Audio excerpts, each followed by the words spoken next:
Bismillahirrahmanirrahim. Assalamualaikum warahmatullahi wabarakatuh.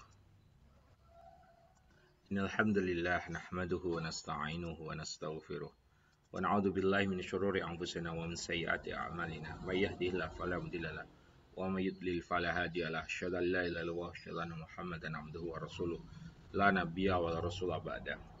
Alhamdulillah, luar biasa pada pagi hari ini saya berkesempatan untuk menyampaikan materi yang diminta oleh Takmir Masjid Al-Furqan dalam rapat kerja Masjid Al-Furqan Itian yang diselenggarakan hari ini. Saya mengambil judul meluaskan dakwah masjid di era digital dari jamaah fisik ke jamaah virtual. Berikut adalah isi presentasi yang akan saya sampaikan. Baik, kita tahu bahwasanya masjid sebagai rumah Allah memiliki fungsi optimal di masa Rasulullah sebagai tempat ibadah, ruang untuk berdakwah, pendidikan, politik, dan juga pertahanan. Ya, betapa luar biasanya masjid di masa Rasulullah. Dan kita tahu saat itu masjid belum banyak, sehingga satu masjid memiliki dampak yang luar biasa, bisa dioptimalkan dalam berbagai hal. Ya. Dan seiring berjalan waktu, ketika Islam semakin meluas, masjid semakin banyak, yang kemudian masjid ini hadir, dampaknya kalau bisa saya katakan mengecil. Karena segmen jamaahnya dan juga kemudian akhirnya berimbas pada dampak sosialnya juga terbatas untuk masyarakat sekitar saja, begitu ya. Dan bisa dihitung ya, misalnya di situ secara demografis ada berapa kakak, ada berapa jumlah masyarakat, disitulah potensi jamaah fisik yang dimiliki masjid, tidak lebih. Gitu. Nah, kemudian beberapa masjid, kalau kita lihat ya, kemudian mulai meluaskan segmen jamaahnya, yang kemudian juga berdampak sosialnya juga semakin luas ya, dengan mulai menjadikan masjid itu sebagai center, misalnya satu gerakan tertentu ya. Kalau di Jogja kita belajar ya, di situ ada basis Muhammadiyah, basis Tarbiyah, basis Salafi dan sebagainya. Kemudian meluas, atau mungkin di situ tinggal ustadz ya yang cukup populer, dan kemudian bisa mendongkrak ya minat orang kemudian datang ke satu masjid. Nah, kemudian seiring hadirnya teknologi yang kemudian dikembangkan oleh masjid dengan sosial media paling mudah ya, contohnya YouTube atau Instagram, ya kemudian mulai menangkap segmen jamaah virtual ya. Sekarang kemudian hadir istilah jamaah virtual.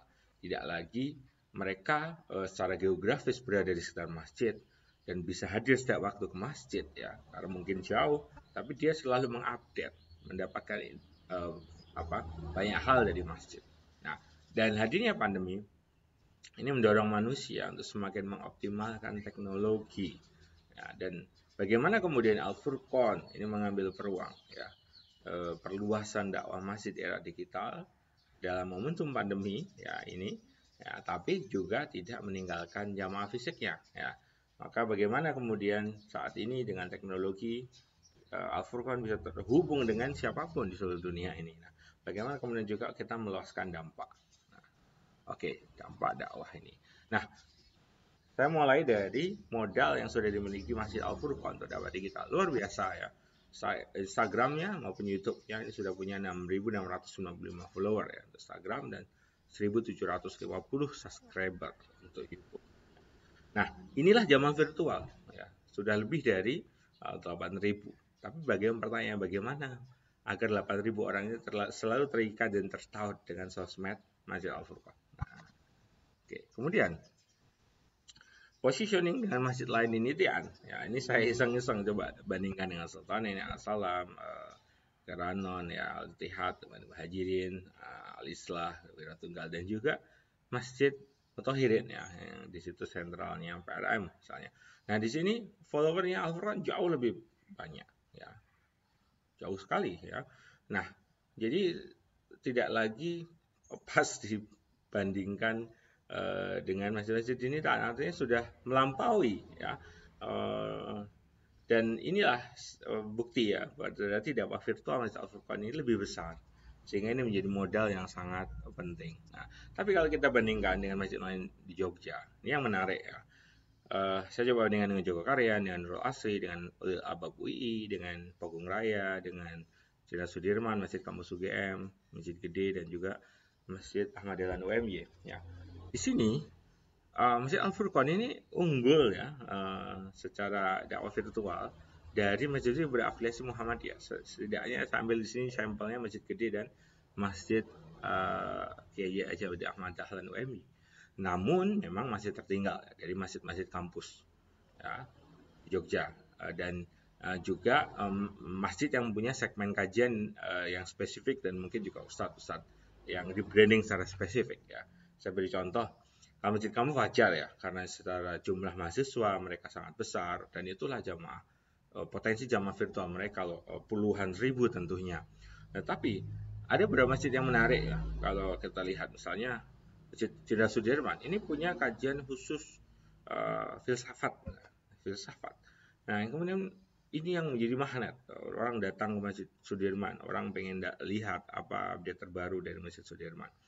Pun dengan kita tahu tentu yang di Jogja yang sangat leading adalah Jogokaryan yang memang kita harus akui di awal 2000-an Jogokaryan adalah juga center dari aktivis tarbiyah yang kemudian di sini menjadi magnet gerakan tarbiyah meskipun hari ini juga mereka mendeklar general untuk semuanya, tetapi kita tidak bisa pungkiri memang menjadi satu ceruk yang khusus ya, bukan ceruk ya, mungkin segmen jamaah utama yang mungkin juga masih memfollow dan kemudian juga selain perkembangannya adalah memang jadi sangat inspiratif dengan berbagai program yang kemudian orang banyak follow untuk belajar gitu ya.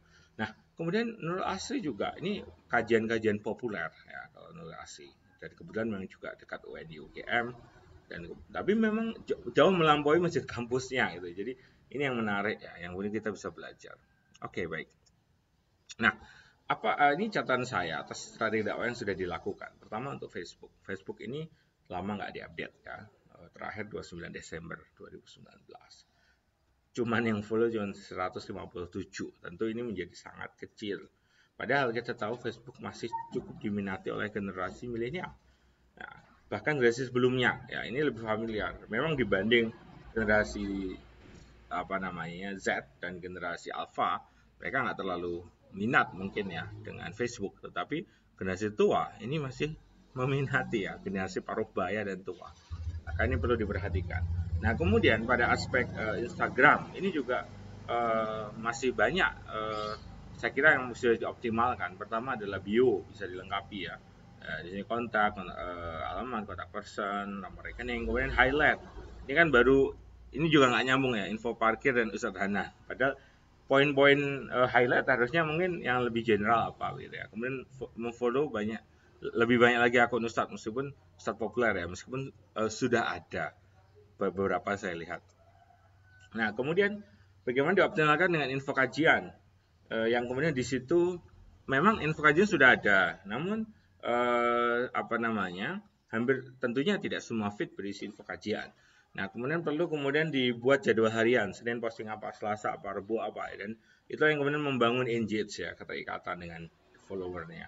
Kemudian variasi video pendek atau audio dakwah ini perlu ditambahkan, saya kira. Kemudian juga bagaimana mencari waktu prime time ya untuk diunggah di feed dan juga Insta Story. Ini juga saya kira perlu untuk kemudian dipertimbangkan. Nah, waktu prime time itu biasanya habis asar ya. Ini rata-rata habis asar sampai maghrib. Nah, itu bisa dipertimbangkan untuk mengunggah. Kemudian kolaborasi dengan selebgram dakwah atau ustadz populer ini sudah dilakukan selama ini itu bagus dan bisa dikembangkan lewat misalnya kajian singkat melalui IGTV. Nah, itu. Nah, kemudian untuk YouTube, saya kira ini sudah bagus brandingnya. Kajian, tips, ilmu fikih, inspirasi muslimah, ya, idenya bagus. Tetapi memang belum semua tawaran konten ada di YouTube channel Al Furqon, pun dengan playlistnya ya belum tertata rapi. Nah, kemudian kolaborasi dengan beberapa ustadz populer ini efektif ya meningkatkan subscriber. Videonya belum 20 kalau tidak salah, tetapi subscriber sudah 1.700. Ini alhamdulillah sekali ya. Kemudian beberapa durasi video ini terlalu panjang ya, ada yang lebih dari 1 jam. Nah, ini nggak efektif ya, orang nggak akan lama. Kalau kita lihat yang 1 jam mesti dilihat kurang dari 100, tapi kan pendek-pendek itu bisa orang senang melihat yang semacam itu. Nah, memang menurut YouTube maksimal 15 menit. Nah, kemudian ini saran saya untuk pengembangan strategi lanjutnya apa? Bagaimana Al-Furqan Islamic Center Al-Furqan itu bisa ditransformasi menjadi Al-Furqan IT Center, berkolaborasi dengan SMK Muhammadiyah 1 Jogja Prodi Multimedia. Kita bisa desain studio multimedia, studio podcast, pusat pengembangan pelatihan pengelola IT, kemudian pusat syiar digital Muhammadiyah Nitian, mengorbitkan dan juga branding digital Asatid Muhammadiyah yang ada di sekitar Nitian, kemudian ada co-working space kader termacam masjid. Ini luar biasa kalau ini bisa kita optimalkan, dan saya kira sangat mungkin ya dengan sinergi ini kan satu komplek Persyarikatan Muhammadiyah, SMK, TK Aba, kemudian juga Masjid Al-Furqan. Ini kalau bisa kolaborasi dan bisa mengembangkan Al-Furqan IT Center di belakang itu luar biasa pasti ya. Nah, ini optimalisasi sosmed dalam catatan saya, dan tentunya sumber daya manusia. IG dan YouTube ini butuh bagaimana dilengkapi profilnya, captionnya, style di media publik, kemudian juga tren kreatif, bagaimana juga terus interaksi dengan selebgram, cross promoting ke media lain, feed dipelihara, kemudian juga mengikuti tren terbaru, ya, mengupload secara rutin, diberi subtitle. Nah, ini untuk YouTube dan juga untuk Instagram ya. Kemudian bisa, ini tentunya butuh juga SDM yang secara khusus menekuni ini. Jadi takmir khusus untuk urusan sosmed ini penting. Termasuk mereka akan menganalisis secara berkala. Postingan ini kenapa diminati, kenapa tidak diminati, nah, video ini kenapa diminati, kenapa tidak diminati, itu kemudian juga bisa dianalisis begitu. Nah, oke, ini sebagai apa namanya, ya dalam ini bukan apple to apple untuk diperbandingkan, tetapi saya kira kita bisa belajar dari teras dakwah dan dijadikan rujukan dan motivasi berfastabul khairat ya. Mereka bukan masjid tapi apa namanya, lembaga sosial ya, dakwah yang saya kira sudah bisa memberikan satu model.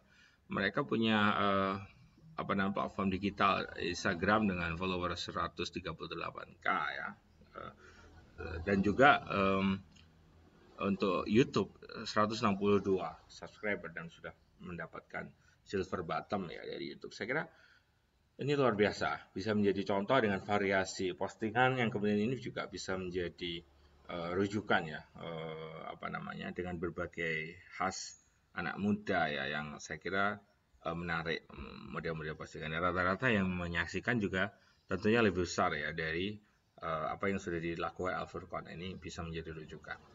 Baik, sebagai penutup ya.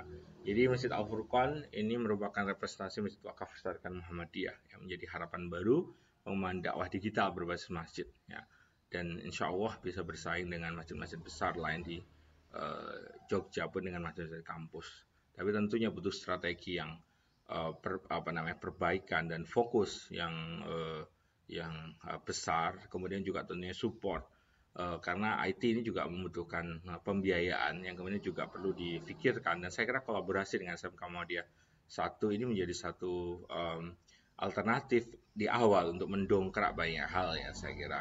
Dan insya Allah semoga apa yang diupayakan diikhtiarkan oleh Masjid Al-Furqan ini diridhoi oleh Allah. Nasrun minallah wa fatun qarib wa basyiril mu'minin. Assalamualaikum warahmatullahi wabarakatuh.